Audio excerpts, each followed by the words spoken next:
Kwentong Pinoy. Ang alamat ng makahiya. Noong unang panahon, sa isang tahimik at luntiang nayon, may isang masunuring batang babae na ang pangalan ay Maria. Siya ay kilala sa kanilang lugar bilang mahinhin, magalang, at masipag na anak ng kanyang mga magulang. Si Maria ay mahiyain at palaging tumutulong sa kanyang mga magulang sa bukid. Mahilig siyang mag-alaga ng mga bulaklak at halaman sa kanilang bakuran. Kapag may bisita, siya'y nahihiyang lumapit at palaging nagtatago sa likod ng kanyang ina. Hindi siya palakwento, ngunit lahat ay humahanga sa kanyang kabaitan. Tuwing hapon, nagdarasal siya kasama ang kanyang mga magulang.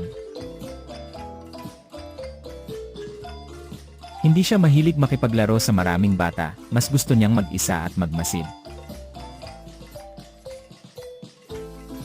Ang kanyang pagiging mahinhin at mapagmahal sa kalikasan ang nagbigay saysay sa kanyang araw-araw na buhay.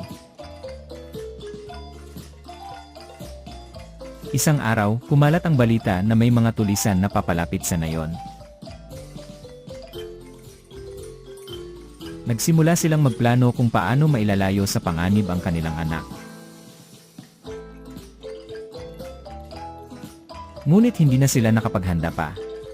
Papalapit na ang mga tulisan sa kanilang lugar. Nagtakbuhan ang mga tao sa takot.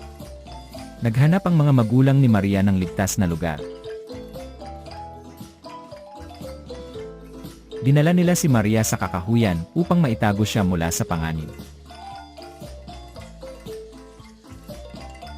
Itinago ng ina si Maria sa gitna ng makakapal na dahon habang lumalalim ang takot sa kanyang puso. Habang lumalapit ang mga tulisan, nanatiling tahimik si Maria sa kanyang pinagtataguan, nanginginig sa takot. Biglang lumitaw ang isang diwata mula sa liwanag, handang tumulong kay Maria sa oras ng panganib. Nagdulot ng makinang na liwanag ang diwata, at unti-unting nabalot si Maria ng mahika ng kalikasan.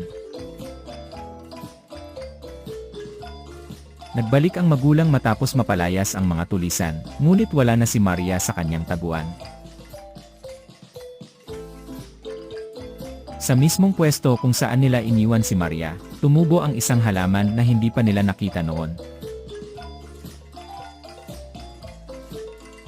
Lumapit ang ina at hinawakan ng dahon, agad itong kumurap at nagsara. Naiyak ang mga magulang.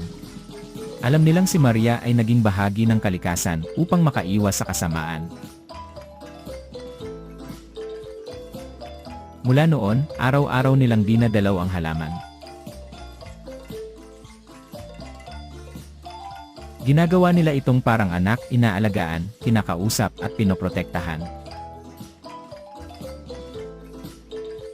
Ang halaman ay tanda ng pagmamahal nila kay Maria, ang batang mahinhin at mabait. Napansin ng mga taga-nayon ang kakaibang halaman na umiilap tuwing nahahawakan. Ikinuwento ng magulang ni Maria ang buong nangyari, kung paanong naging halaman ang kanilang anak. Mula noon, kumalat ang kwento ng batang mahiyaing naging halaman. Tinawag nila itong makahiya. Dahil sa ugali nitong mahiya at magtago kapag nahawakan. Ang halamang ito ay paalala ng kabutihan, kahinhinan, at pagmamahal sa magulang. Hanggang ngayon, ang makahiya ay patuloy na namumuhay sa ating paligid. Tuwing nakikita natin ang halamang makahiya, naaalala natin si Maria. Ito ang alamat ng makahiya, isang kwento ng pagmamahal, sakripisyo, at pagtanaw sa kabutihan. Ang kalikasan ay may mahika para sa mga may mabuting puso. Kapag tayo'y mabait, mapagpakumbaba at marespeto, tayo rin ay iniingatan.